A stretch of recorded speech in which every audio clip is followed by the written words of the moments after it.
this is what I was talking about with like thought experiments. That gets complicated very quickly because if you're making the choices and decisions, well, obviously a utilitarian perspective would say, well, you have to kill the one person to save the five. It's the greatest good for the greatest number of people. Okay, but now imagine that that one person is your wife, and those five other people, just random strangers or people you're barely acquainted with. That changes things quite a bit. You look at it and you're like, oh, I don't know, man. Like, what are my values? Utilitarianism already made the decision for you.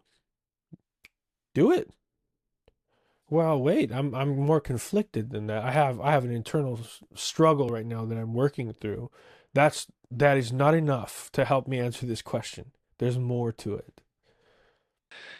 So is the more factors, the more complexity you add to this problem. So the more knowledge that you have, right? Who are these people and what have they done and how good or bad are they for the world? You know, the more of those kind of factors you add to your knowledge, the harder this problem becomes to solve. So in essence, if you are that conductor and you have to decide between the left, right, or the right, the left track or the right track, and you don't have that information, and you just know that in one case you're going to kill one person and in another case you're going to kill five people, is then the correct answer that you would go for the one person because that provides the least amount of harm to people?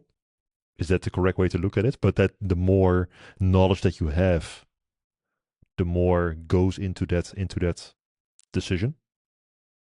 Right. Right. That's exactly it. And you can see like even if it was random strangers, all six people are random strangers, imagine. There are some people who are very averse to the idea of killing anybody. And so they would say, "Oh, wherever the train is right now, whatever track it's going, I'm just going to leave it. I'm not going to get involved." Right, but Um, then you have a random outcome. Then it might either go left or right. right. But see that this is a different moral framework that this person is working with. I will not be responsible for killing anybody. Right. That's it. So there's a lot going on there. But then you can make the other argument, which is, well, there's for sure at least one person going to die because of your indecision, possibly five. So get in there and mitigate and make the best decision possible. So there's all kinds of perspectives you can take from it. And well, what is the right decision? That's a great question. So is it I mean, if you would ask me, um, like what would your answer to this question be? And without all of the extra information, right? Like who is it and how good they are, how bad are they, whatever.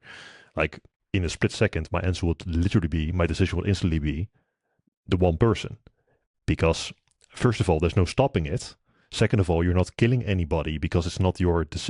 There's nothing you can do to stop it. You're not actively causing it. So that trolley is going to move on anyway, right? You have no control over that. So therefore, you are not the instigator of that death happening. But the decision that you can make is to cause the least amount, so to save four more. Is that a wrong answer? Would that answer be considered? So, two questions there. Within the Aristotle framework, would that be considered a vice? And within a religious framework, would that be considered a sin? If in that specific situation, you would kill the one person. Okay, so this is beautiful.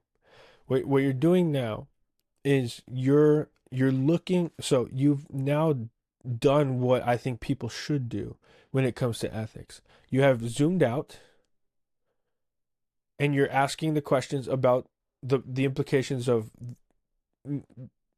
everything that we can conceive of. There's a lot more than just this kind of myopic view of something, right? There are a lot more considerations that we need to be factoring. So if you're going to answer the question from a utilitarian perspective, The answer is obvious. It's very clear. You kill the one person and you save the five. That's the ethical decision. Exactly like you said. Um, but if you're going to look at it from an Aristotelian perspective, or if you're going to look at it from a virtue ethics perspective, it's more complicated. So you would say something like, what kind of person is making the decision? Is this the kind of person that makes good decisions? In the past, when faced with tough, difficult decisions, has this person been the person that makes the best decisions that they can make? Um, and so, you know, could it be vice or virtue to kill the one and save the five? Well, it depends. Are you doing it because you're making this decision and you like how it feels to be able to play God and choose who lives and dies? Because if that's the case, then you're making a decision from a place of Changes the vice. intention pretty much. Right. Yes. But if you're doing it with a pure intention and your true desire is to save as many people as you possibly can, then to make the decision to kill the one and save the five is the right decision. But it really depends on the kind of person you are. And in virtue ethics, it depends on what kind of person are you, what decision, why are you making this decision? So the answer could be the same, but it could also be different. If you look at it from a deontological perspective, from the system of rules, well, it depends on what the rules are. What are the rules? Well, the rules are make the right decision. It's like, hmm,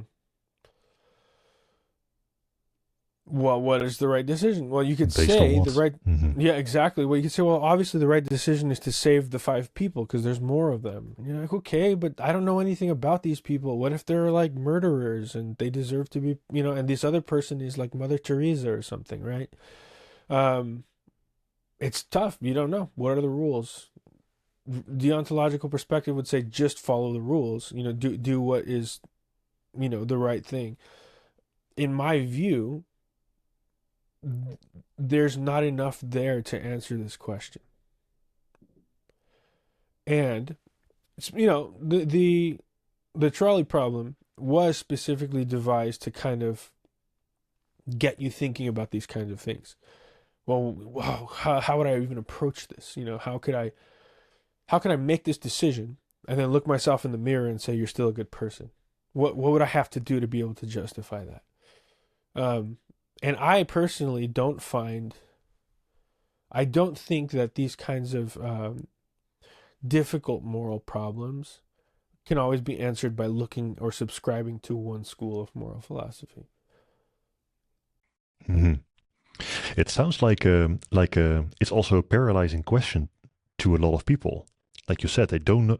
So if we just take it away from philosophy just for a second and just look at everyday people and how they think, to me, and this is an assumption, so correct me if you think I'm wrong, but it feels like it's paralyzing to people because either they legitimately don't know what the proper answer is or how to approach this, which is like an ignorance issue, which is totally fine.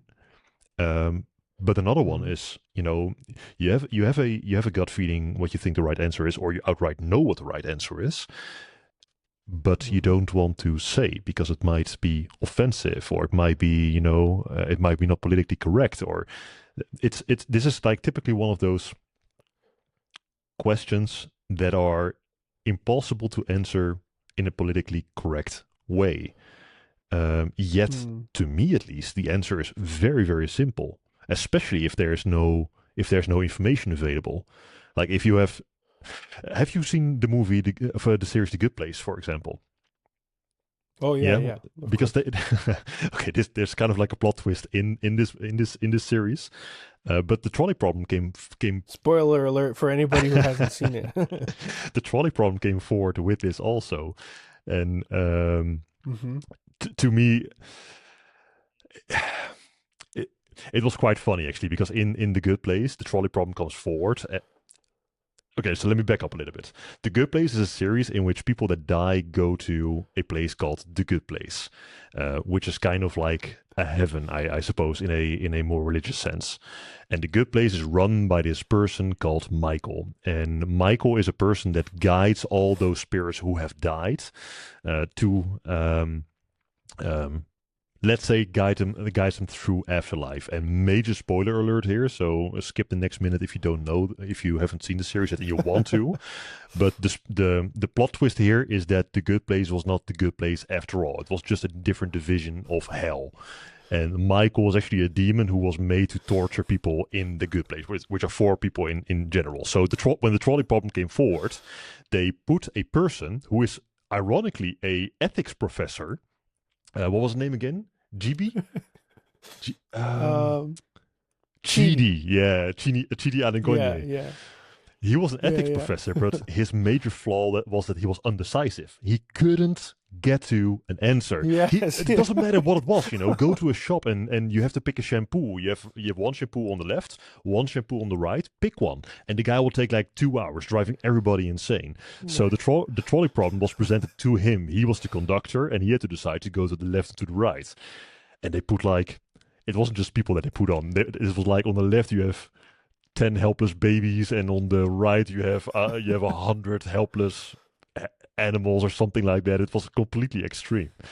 But it to bring it back to your story, it does show people being paralyzed when Hmm. facing that decision or facing that question, even if it's just Yeah. as a thought experiment. um Giving an answer looks to be pretty tough. Why do you think that is? Why do you think people struggle with this question so much? Would you go to the left or would you go to the right? Yeah. Yes. So that's a great show. I love that show. Um, and the reason I think it's a great show is because they do a very good job of making ridiculous, absolute spectacle out of things that everyday things that are ridiculous, but we don't realize that they're ridiculous because we're just so lost in our myopic view of the world. Um, yeah, and it's a great question. So how do you approach very difficult or sometimes not even difficult at all questions where you have to make a choice?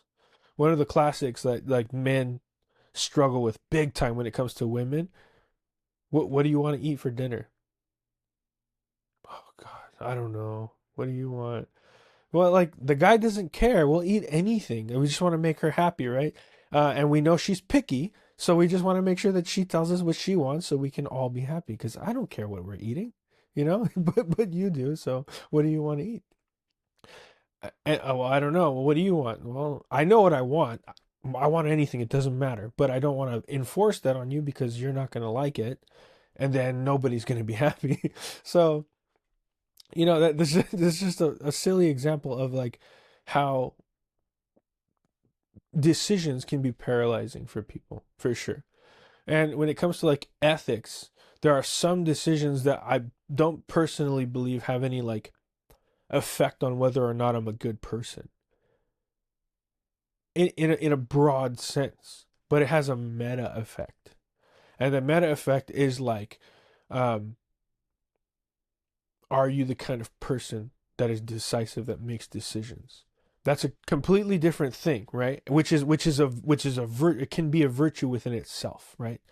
Um, and because it is that quality is a product of knowledge and discipline and experience and a vector, somebody who has a direction and who has drive, right?